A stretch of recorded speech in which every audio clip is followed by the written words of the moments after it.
passant par le web, c'est tous les mercredis. Nous vous proposons des applications gratuites qui vous facilitent la vie au quotidien.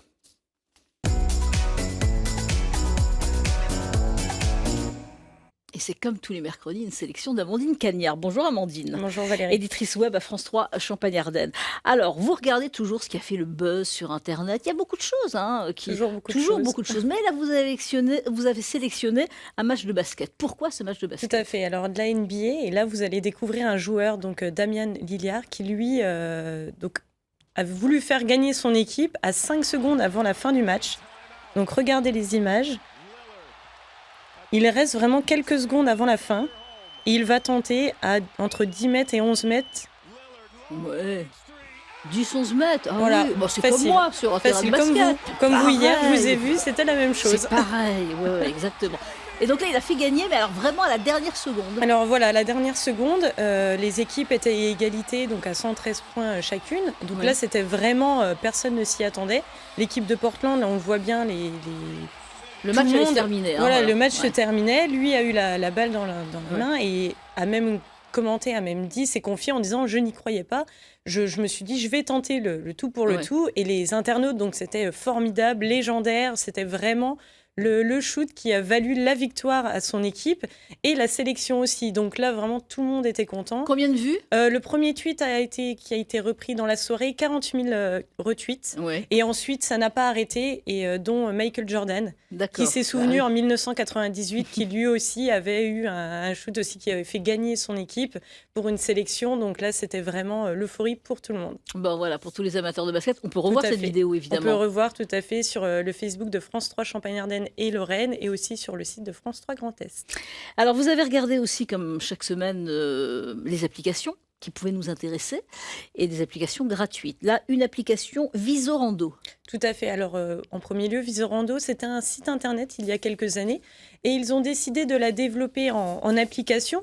Alors si vous aimez vous balader alors que vous soyez débutant, juste une petite balade, par exemple, d'1 heure ou même un peu moins. Ou alors, si vous adorez les randonnées, là, on vous permet avec Visorando de vous inscrire ou non. Donc, c'est vraiment gratuit. Et d'avoir une sélection. Donc, vous pouvez choisir, par exemple, la distance. Si vous voulez 1 km, plus de 5 km, plus de 10 km. Aussi, le temps, en fonction de si vous avez l'habitude de marcher. Si vous êtes débutant, si ça va être à pied, en ski, par exemple en hiver, ou en été, là il fait beau, donc vous dites je vais me balader à pied, une balade pédestre par exemple dans les montagnes de Reims, vous pouvez sélectionner, rechercher, et vous allez avoir toute une sélection de personnes, parce que c'est une application qui est collaborative. C'est-à-dire que les gens vont inscrire aussi leur randonnée, donc il y a déjà les professionnels qui ont inscrit leur randonnée dans l'application. Il y a déjà une base de données. Et en plus de ça, vous avez des personnes, donc si vous allez vous faire une petite balade, vous allez inscrire à la fin de votre balade, donc s'il y avait des dénivelés, l'altitude aussi. Et vous pouvez mettre en petit commentaire, par exemple, si vous avez vu des animaux. On n'est pas surpris, voilà. Voilà, vous n'êtes vraiment pas surpris. Le chemin, vous pouvez même indiquer le retour. Parce que souvent, on marche, et quand on est arrivé, on se perd. Et là, c'est un GPS aussi. Alors là, c'est un GPS également, et qui peut fonctionner sans réseau. Parce que c'est pareil, on va se balader, on arrive dans la forêt, et ça nous arrive à tous, on n'a plus de réseau, donc on ne peut plus faire demi-tour, ou alors on va faire demi-tour. Et là, ça fonctionne quand même. Là, ça fonctionne, c'est vraiment certifié, vérifié par des professionnels, et vous pouvez faire le chemin retour. Vous l'indiquez juste au départ de votre balade, et une fois que vous n'avez plus de réseau, en fait, il va vous ramener au point de départ. D'accord. Ah ouais, c'est bien ça, pour pas se perdre. Tout à fait. Qui ne s'est pas perdu c'est ça. Randonnée. Qui a passé plus d'heures en randonnée? Rechercher le chemin. Évidemment. Donc voilà, faire du sport, marcher. Et là, vous pouvez même prendre des photos, prendre des photos, par exemple, de la faune, de la flore, les mettre sur l'application, et justement, vous pouvez revoir, par exemple, même vos amis, partager avec vos amis et les gens autour de vous. Alors, il y a un outil aussi. Alors, on rappelle cette application qui s'appelle Visorando, évidemment. Et puis, un outil comme chaque semaine, andissimo.fr. Tout à fait. Andissimo.fr, c'est un site internet qui a été créé par des professionnels de santé qui la vise pour les parents ou même les proches qui ont quelqu'un ou un enfant en situation de handicap de moins être perdu, parce que souvent pour les parents c'est vrai que c'est un peu un combat aussi de trouver des informations. Alors on peut avoir un enfant qui va avoir des troubles, donc quand on va chez un médecin, quand on va chez un spécialiste, souvent des termes qui vont être compliqués, on va pas savoir non plus quel autre spécialiste aller voir. Donc là, C'est pareil, c'est collaboratif aussi, c'est-à-dire que vous allez rechercher en fonction de votre localisation. Donc, si vous êtes sur Nancy, vous pouvez mettre « Je cherche en fonction des troubles de votre enfant » ou alors du handicap, de la situation de handicap, pour trouver un professionnel de santé.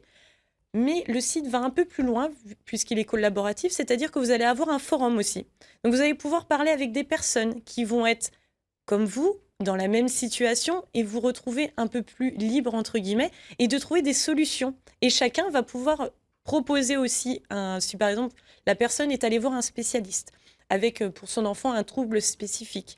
Et il va se dire, le spécialiste était vraiment bien, à mon écoute, qui a répondu à mes attentes, je vais le proposer.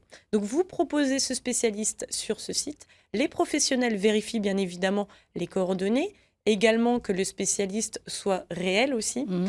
Et là, ils vont le mettre sur la carte interactive et vous pouvez mettre un petit avis, un commentaire pour aider aussi les gens à trouver le spécialiste qu'il vous faudra pour ses proches ou quelqu'un de sa famille. Et ça s'appelle andissimo.fr.